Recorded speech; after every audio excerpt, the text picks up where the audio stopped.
Commençons par la première dimension et ses deux préférences, extraversion et introversion. Observez la façon dont Aksana les présente et les illustre par des exemples et des schémas.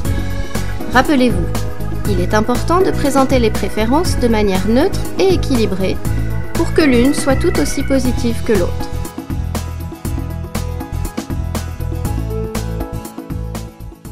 Nous avons démarré par la première paire de préférences, extraversion-introversion. Avant toute chose, Sandrine, comment vous comprenez ces deux termes ?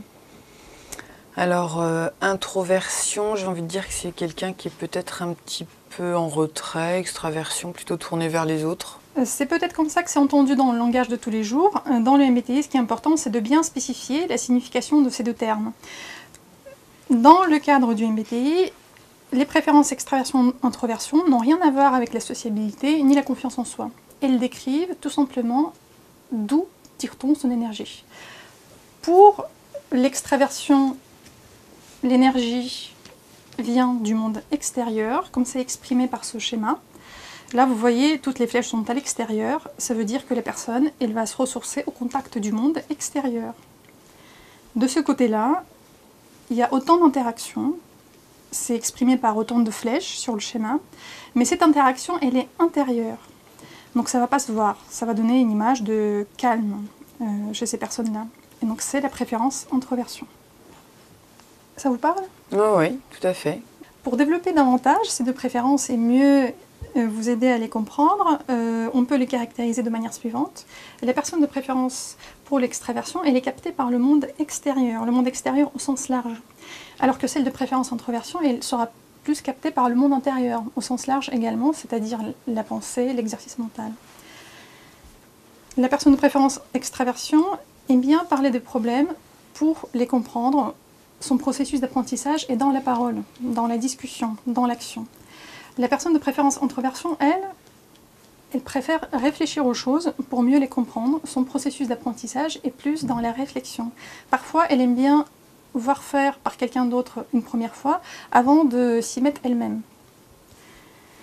Qu'est-ce qu'on peut dire d'autre ? La personne de préférence extraversion, elle valorise une étendue, une multitude des intérêts. Il peut avoir plusieurs hobbies. La personne de préférence introversion, elle valorise la profondeur des hobbies. Qu'est-ce que ça veut dire ? Ça veut dire qu'elle consacrera autant de temps à ses hobbies, mais comme ils sont en nombre moindre, elle va peut-être les approfondir et développer plus en profondeur. Enfin, peut-être une dernière chose pour ajouter, pour compléter cette présentation des deux préférences. La personne de préférence extraversion, elle a tendance à prendre spontanément la parole. Et en fait, lorsqu'elle prend la parole, ce qu'on va entendre, c'est tout son processus de réflexion qui sera verbalisé et extériorisé. Par exemple, à la question « Quand est-ce que veux-tu aller au restaurant ?», la personne de préférence extraversion aura tendance à vous dire « Tiens, je crois que le week-end prochain il pleut, je vais en profiter pour faire mes courses et pour faire le ménage, allons-y dimanche ». Dans cette même situation, la personne de préférence introversion, elle va avoir tendance à réfléchir spontanément. À la même question, elle vous dira « Allons-y dimanche ». C'est-à-dire qu'on ne verra pas le processus de réflexion qu'elle a, même s'il est le même, on verra juste le résultat final de sa réflexion. D'accord. Est-ce que ça vous semble clair ? Est-ce que les deux préférences... Oui, c'est très clair. D'accord. Ouais. Très bien. Maintenant, pour illustrer ça, vous donnez peut-être une situation de la vie de tous les jours. Vous avez deux personnes, une de préférence extraversion et l'autre de préférence introversion, qui font un long voyage en voiture. Et pendant ce voyage, la personne de préférence extraversion a tendance à parler, donc elle raconte des choses, elle réagit à ce qu'elle voit, et puis au bout d'un moment, elle se rend compte que peut-être qu'elle parle beaucoup, parce qu'elle sait que l'autre, elle a une préférence pour l'introversion. Elle se dit, bon, je vais peut-être me taire pour ne pas le déranger, et je vais voir ce qui se passe. Donc, elle se tait, il se passe 5 minutes, 10 minutes, et pendant ce temps-là, la personne de préférence extraversion, elle doit faire des efforts pour ne pas réagir, pour ne pas renouer le contact, pour ne pas relancer la conversation avec la personne de préférence introversion. Au bout d'un moment, bien sûr, la personne de préférence introversion lui dit « Tiens, je pense qu'il faut tourner ici ». Et c'est comme une sorte de soulagement pour cette personne-là de préférence extraversion parce qu'enfin, elle peut parler, enfin, elle peut s'exprimer. En fait, pourquoi cet exemple-là ? Cet exemple nous permet de voir que tout le temps où la personne de préférence introversion est silencieuse, en fait, elle est en train de recharger ses batteries. C'est un processus qui lui permet de recharger ses batteries. Alors que la personne de préférence extraversion, elle recharge ses batteries dans la discussion. Et c'est bien la raison pour laquelle elle cherche à renouer le contact, elle cherche à renouer, à entamer la discussion et la conversation. Est-ce que ça vous aide à mieux comprendre et représenter les deux préférences? Oui, je commence à bien voir ce que c'est. Dans cette partie de la vidéo, Aksana aide Sandrine à évaluer elle-même sa préférence. Elle montre également comment sont utilisées les cartes de découverte du type lors de l'exploration de la préférence. Des questions ouvertes sont très efficaces à cet effet. Regardez comment elles sont utilisées par Aksana pour amener Sandrine à explorer ce qu'elle ferait spontanément dans une situation pour faire ressortir sa préférence. Observez également sa manière de débriefer les questions sans indiquer à Sandrine sa préférence, mais en la laissant choisir elle-même la façon d'agir qui lui correspond le mieux. Rappelez-vous que chacun est plus à même pour évaluer sa préférence, et votre rôle consiste seulement à l'accompagner dans l'exploration de cette préférence, et non à la lui indiquer ou l'orienter.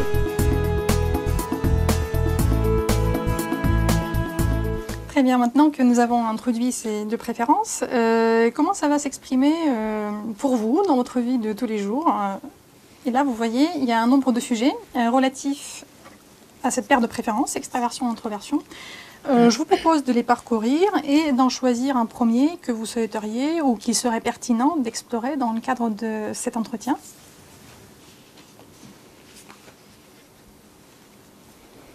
Environnement de travail préféré, ça m'intéresse. D'accord. Alors, par rapport à cette problématique, Sandrine, pouvez-vous me dire quel serait pour vous votre environnement de travail préféré? J'ai besoin d'échanges, j'aime bien quand ça bouge, mais en même temps, j'ai besoin de me concentrer parce que j'ai tendance à beaucoup écouter ce qui se passe autour de moi. D'accord. Donc justement, je pense qu'il faut que ça bouge. Voilà. Donc open space ou des choses comme ça, avec des moments où je peux m'isoler. D'accord. Donc, qu'est-ce que vous allez éprouver dans ce contexte-là lorsque vous avez beaucoup d'animation, beaucoup d'échanges, beaucoup de stimulation dans un contexte professionnel? Qu'est-ce que ça vous apporte? Ça me stimule. En fait, je pense que ça me dynamise quand il y a du bruit, des échanges. D'accord. Ouais. Si j'étais toute seule tout le temps dans un bureau, je pense que je serais souvent en train d'aller voir mes collègues. D'accord, entendu. Et votre contexte professionnel d'aujourd'hui, qu'est-ce qui vous apporte en ce sens-là?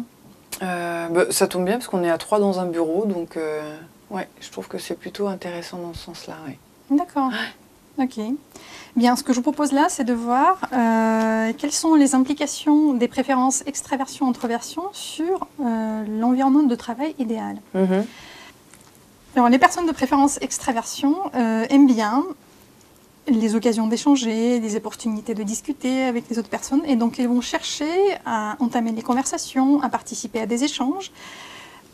Elles aiment bien cette stimulation-là qui vient du contact avec les autres.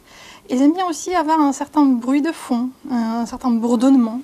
Et s'il n'y en avait pas, ça peut les amener parfois à vouloir allumer la radio pour avoir ça, pour avoir cette stimulation-là.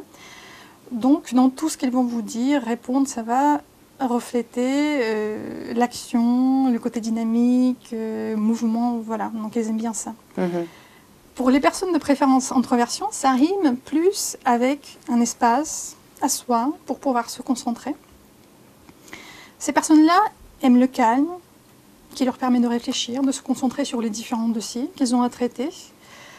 Le bruit de fond, ça peut être quelque chose de gênant pour ces personnes-là, par moment. Donc, elles préfèrent un environnement de travail calme, spacieux, propice à la concentration et à la réflexion. Est-ce que dans ces deux façons de faire, il y en a une qui vous parle davantage? Alors les deux me parlent parce que je pense que j'ai vraiment besoin des deux. J'ai besoin d'un bruit de fond et de pouvoir facilement échanger avec mes collègues et parfois des moments pour me concentrer et avancer. Mais je pense que je suis plutôt J'ai plus besoin d'un espace, d'un environnement où je vais pouvoir échanger quand même. D'accord. Bien, bah écoutez, ça tombe bien parce qu'on peut explorer peut-être un autre sujet. Et je vous propose de choisir à nouveau dans cette liste un autre sujet que vous aimeriez développer par rapport aux préférences extraversion-introversion.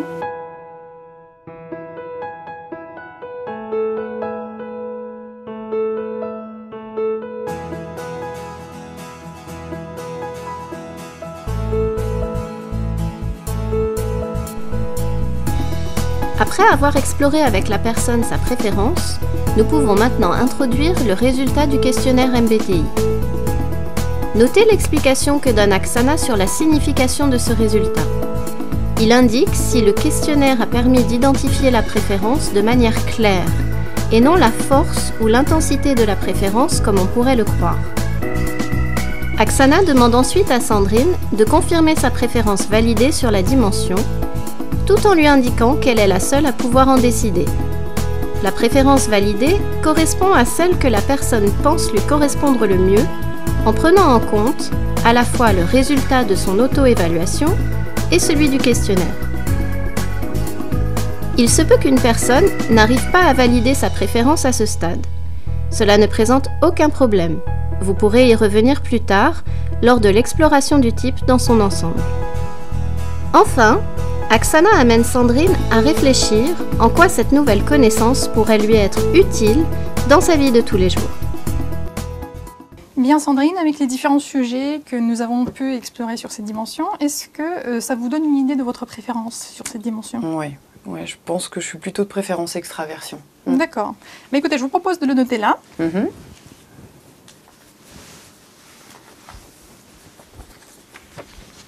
Et nous, ce qu'on va faire là, c'est qu'on va regarder ce que vous avez répondu au questionnaire et ce que nous dit le questionnaire. D'accord.